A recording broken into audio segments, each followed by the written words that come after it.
अध्याय 10। वलुमेष ब्राह्मण को जीवन दान। श्री गणेशाय नमः।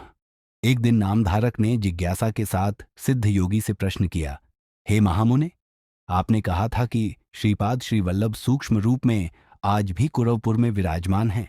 ऐसे में दत्तात्रेय भगवान ने आगे कैसे अन्य अवतार लिए? सिद्ध योगी गंभीर स्वर में बोले, वत्स, श्री गुरुओं का स्वरूप और लीला सर्वथा अगम्य और रहस्यमय है। वे जिस कार्य हेतु धरती पर अवतरित होते हैं उसे पूर्ण करके फिर या तो अदृश्य रहते हैं या विभिन्न रूपों में प्रकट होते हैं।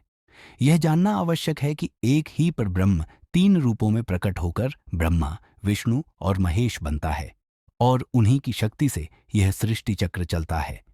इसी प्रकार दत्तात्रेय भगवान भी एकत्व में रहते हुए अनंत रूपों में अवतरित होकर कार्य करते हैं।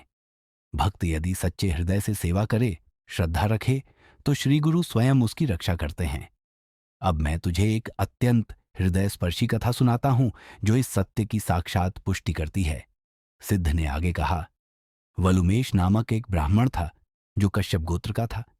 वह अत्यंत सरल, सत्यनिष्ठ और धर्मपरायण व्यक्ति था। व्यापार करता था, पर हर वर्ष श्रीपाद श्री वल्लभ के दर्शन हेतु कुरुपुर आता था। उसकी निष्ठा अपार थी।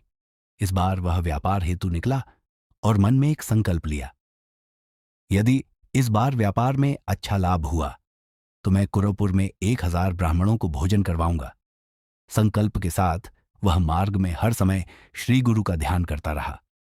भगवान की कृपा से इस बार उसके व्यापार में अभूतपूर्व लाभ हुआ। वह हर्षित मन से संचित धन लेकर कुरुपुर की ओर बढ़ा, परंतु मार्ग में कुछ डाकुओं की उस पर नजर पड़ी। उन्होंने उससे मित्रता का नाटक किया और कहा कि वे भी श्री गुरु के दर्शन को जा रहे हैं। वे उसके साथ हो लिए। संध्या के समय जब वे एक निर्जन स्थान पर पहुंचे, डाकुओं ने अचानक उस भोले ब्राह्मण पर प्रहार कर दिया और उसका वध कर सारा धन लूट लिया। किंतु हे वत्स, जैसे ही यह अनर्थ हुआ, वहीं पर एक दिव्य तेजस्वी साधु प्रकट हुए। रुद्राक्षधारी, भस्म लेपित, जटाजूटधारी, त्रिशूलधारी, और उनकी आंखें क्रोध से अग्निवर्षा कर रही थीं। वह कोई और नहीं, स्वयं श्रीपाद श्री वल्लभ ही थे, जिन्होंने विशाल शरीर धारण कर लिया था। उनका उग्र रूप देखकर डाकुओं के रोंगटे खड़े हो गए। इससे पूर्व कि वे कुछ समझ पाते, श्री गुरु ने अपने त्रिशूल से एक क्षण में ही सबको यमलोक भेज दिया। केवल एक डाकू हाथ जोड़कर उनके चरणों में गिर पड़ा और कांपते हुए बोला, प्रभु, मैं निर्दोष हूं। मैंने न तो इस ब्राह्मण को मारा और न ही मुझे अपने साथियों की योजना का ज्ञान था। मैं इसे बचा नहीं सका, परंतु मैं अपराधी नहीं हूं। कृपया मुझे क्षमा करें। श्री गुरु सर्वज्ञ हैं। उन्होंने उसके अंतःकरण को पढ़ लिया और करुणावश उसे क्षमा किया। उन्होंने उसे थोड़ी सी विभूति देकर कहा, इस विभूति को उस ब्राह्मण के शरीर पर लगाओ। डाकू ने वह विभूति ब्राह्मण की गर्दन पर रखी और चमत्कार, मृत पड़ा वलुमेष ब्राह्मण एकदम जीवित होकर उठ बैठा। उसे कुछ भी स्मरण नहीं था। वह उस डाकू से पूछने लगा, क्या हुआ?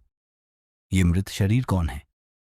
डाकू ने रोते हुए सब बात कही, कैसे उसके साथियों ने धन के लोभ में उसकी हत्या की और कैसे एक तेजस्वी योगी वहां प्रकट हुए और सबको समाप्त कर तुम्हें जीवन दान दिया। यह सुनकर वलुमेष ब्राह्मण भाव विभोर हो गया। उसके नेत्रों से अश्रुधारा बहने लगी। वह समझ गया कि यह कृपा उसके आराध्य श्रीपाद श्री वल्लभ की ही थी। तदुपरांत वह अपने धन के साथ कुरवपुर पहुंचा, श्री गुरु की पादुकाओं की श्रद्धा से पूजा की और अपने संकल्प अनुसार 4 सहस्र 4000 ब्राह्मणों को भोजन कराया। सिद्ध योगी ने कहा, नामधारक, यही है कुरवपुर क्षेत्र का महात्म्य। श्रीपाद श्री वल्लभ आज भी वहां सूक्ष्म रूप में विराजमान हैं। श्रद्धालु भक्तों को आज भी वहां उनकी उपस्थिति का अनुभव होता है। यद्यपि उन्होंने आश्विन कृष्ण द्वादशी मृगशिरा नक्षत्र में गंगा में अंतर्ध्यान लिया, पर वे कभी अदृश्य नहीं होते। वे आज भी भक्तों की रक्षा हेतु समय समय पर प्रकट होते हैं। इसी प्रकार कालांतर में उन्होंने नृसिंह सरस्वती के रूप में पुनः अवतार लिया और अनेक अद्भुत लीलाएं रचाईं। नामधारक ने सिर झुकाकर कहा, हे सिद्धनाथ, श्री गुरु का चरित्र अचिंत्य और चमत्कारी है। अब कृपा करके मुझे नृसिंह सरस्वती स्वामी का चरित्र सुनाइए।